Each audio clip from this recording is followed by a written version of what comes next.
u pčelarstvu, kako se zove, ima raznih teorija, raznih mitova, raznih lekcija, ali kažu da se pčelari samo u jednom slažu, a to je da se pčelinoj košnici prilazi s leđa. Sve ostalo znači je individualno.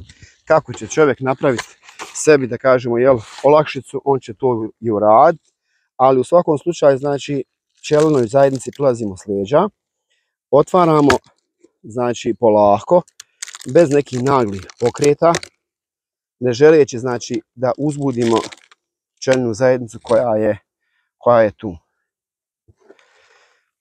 Evo sad, upravo ono što sam kazao ja na početku, znači hiljade mladih, da kažemo, jedinki su tu koje rade svoj posao, koje, kako se zove, svaka od njih ima svoju zadaću u košnici, od hranjenja legla, od, kako se zove, stražarenja na letu, od donošenja nektara, polena, vode, propolisa, znači sve je bukvalno znači podijeljeno i u toj pčelinoj zajednici znači postoji jedan red kojeg, kažem, često puta samo pčelar zna da poremeti. Ovo je dakle već jedna, da kažemo, situacija gdje se pčelinje zajednice priprema za zimovanje.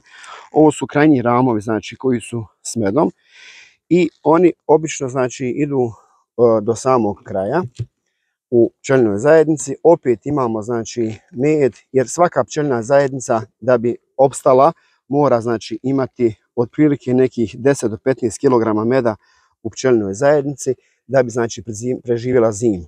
Ono što je interesantno jeste to, dakle, da pčelina zajednica ne grije znači košnicu, nego grije samo dakle klube.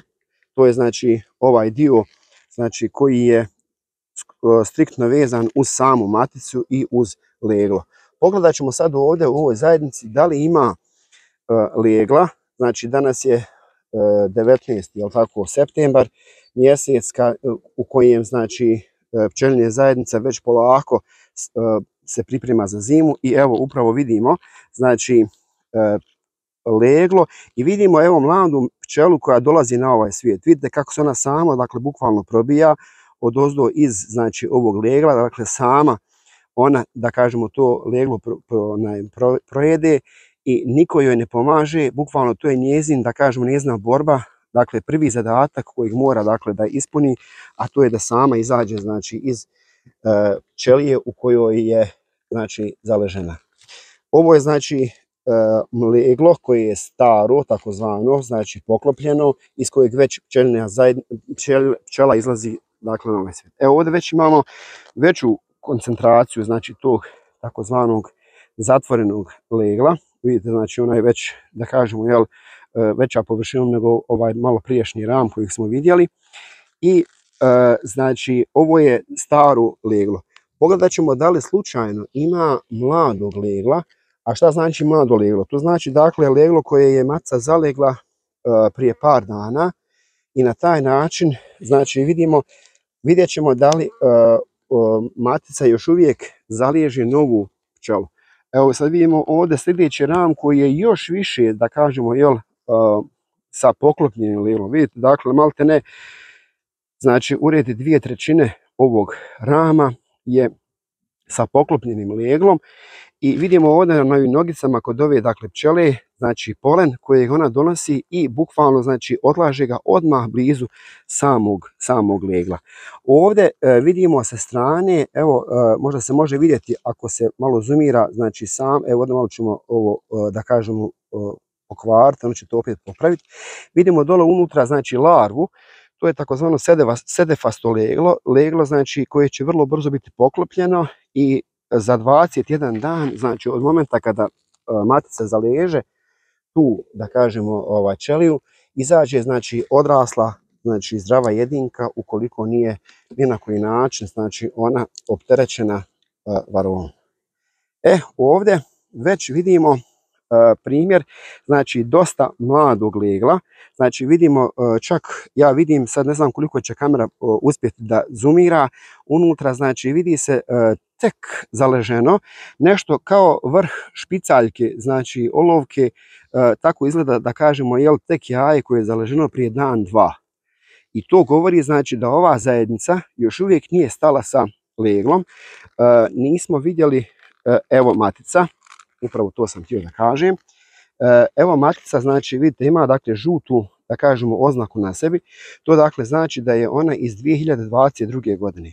Inače postoji 5 boja znači u pčelarstvu. To je bijela, žuta, crvena, zelena i plava. Bijela boja označava znači jedinicu, pa je to recimo 2021. godina. Žuta boja označava dvicu i to je 2022. godina. Crvena označava tricu i to je 2023. godina. Zelena 2024. godina, znači naredna godina, bit će zelena ako voda, a 2025. znači bit će plava matica. I to dakle imamo odmah znak s kojom vrstom, da kažemo, odnosno s kojom godišnjom dobi, dakle, matici raspolažemo u ovoj košnici. Isto tako 2026. bit će bijela, 27. žuta, 28. crvena, 29. zelena i 30. bit će ponovo plava. Tako da jedna matica obično, vidite recimo kako one nju hrane, znači tu oko, znači ona je bukvalno kraljica, znači one još uvijek je hrane, znači matičnom mliječi, i jednostavno ona zaliježe još uvijek, da kažemo, jel, nove pčele. Koliko, često puta pitaju kolika je životni vijek matici. Pa pazite, ona može da živi i do 5 godina, ali kada je u pitanju njezina produktivnost, onda obično znači ona najviše daje znači do 3 godine. Znači ova žuta matica već sljedeće godine, znači ona je u stvari treba da se zamijeni i da dođe neka, da kažemo, mlada matica. Ovdje sad bih te zamolio znači da zoomiraš, da vidiš ovo žuto znači u samoj, da kažem, u ovom saču. Evo opet vidimo pčele sa polenom i evo ga, znači ovo je ono što sam govorio, perga, vidite, evo perga unutra. Vidite kako je to masno, evo čak ću izvati ovako na vrh noža. To je nešto vrlo masno, a o čemu se radi? Znači to je polen koji je znači obogaćen enzimima samih pčela, koji dakle svojim pljuvačkom dodaju te enzime, zatim dodaju određene količine meda i nakon toga poklapaju. Ovo je dakle poklopljeni med. Znači ovo što vidimo ovdje gore, evo sad ćemo otklopiti, evo ga, znači to je med, ovo je med. I odatle, odnosno kada je u pitanju medobranje, znači mi vrcamo med, kada je med poklopljen, onda to znači da je zreo, da je spreman za vrcanje.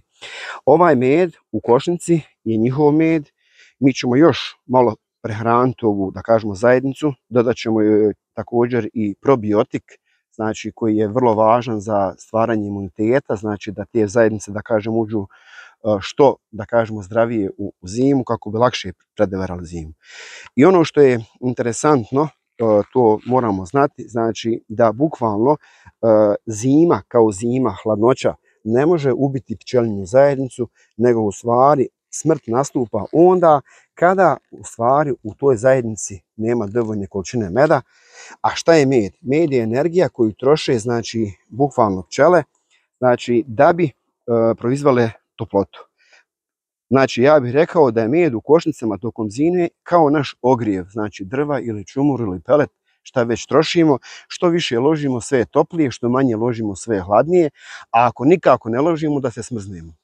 Tako bukvalno, znači i pčeljna zajednica, ako nikako ne loži, ako nema znači tog meda dovoljno, znači da proizvede tu energiju, ona je u stvari osuđena na smrt i nakon toga znači nema više života.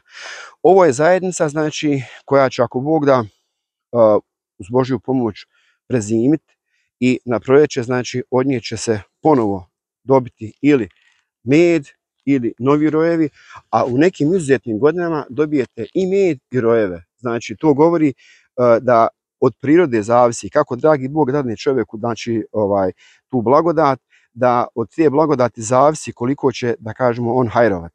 Pa prema tome, mi pčelari smo uvijek zagledani u nebo. Mi, znači, stalno pratimo vremensku prognozu, ne samo onu kratkoročnu, nego čak i onu dugoročnu, pa čak i na mjesečnom nivou, da bismo znali unaprijed, znači, da isplaniramo neke poteze koje ćemo odraditi. Pa ako nam se približava, recimo, paša bagrema, a recimo javljaju već neki duži vremenski period sa kišama, sa svim tim, onda će svaki pčelar jednostavno odrediti i reći ja neću ni voziti pčele na bagrem jer nemam potrebe, samo ću sebi stvoriti troškove, a od samog meda bagremskog neće skoro biti ništa. Pa zbog toga, znači, kažem, putem te vremenske prognoze čovjek u stvari priprema sebe te neke naredne korake koje će sprovesti u toku samog planiranja sezoni. Tako da, kažem, mi smo zagledani u nebo, tražimo, molimo Boga za lijepo vrijeme, da nije suša, da nije, kako se zove, ni previše kiša, nego da bude nešto između, tada, znači, obilato rodi med, tada, znači, čovjek bude radostan, sretan zbog svega toga što radi. A ja često puta imam običaj da kažem da satisfakcija pčelaru nije samo u medu, nego mu je u stvari satisfakcija u tome što prvo živi na jedan zdrav način. Vidite, mi smo ovdje na selu gdje, dakle, udišemo čist zrak, znači oko nas je čista priroda, čista voda. Znači, prvo, dakle, odmaramo sebe, svoje, da kažemo, svoju dušu u jednom, da kažemo, zelenulu, jednoj blagodati Božjoj. Drugo, ako nema meda, pazite, zbog toga što se čovjek bavi s ovim bićima koje je dragi Bog, dakle, stvorio i dao im, da kažemo, jasnu ulogu u prirodi, a to je u stvari oprašivanje, dragi Bog će nam dati nadoknadu na nekim drugim stvarima. Znači, da će ti, da kažemo, blagodat u zdravlju, da će ti blagodat u, ne znam, finoj porodici, u djeci, u prijateljima, u poslu, u nečemu, dakle, što radiš, tu će ti povećati beriket, a ne samo da kažemo da mi gledamo, dobio sam 20 kila ili dobio sam 3 kile, neću više pčelariti, tako dalje. To su stvari koje jednostavno svaki ozbiljan pčelar mora da izbaci iz svoje glave, da se posveti pčeli, a one su takve da će ti sigurno, dakle, vratiti svojim, da kažem, postojanjem, ako ne kroz med, a onda kroz veći prinos nekih drugih kultura, znači voća, povrća, svega ostalog što je čovjeku potrebno za život.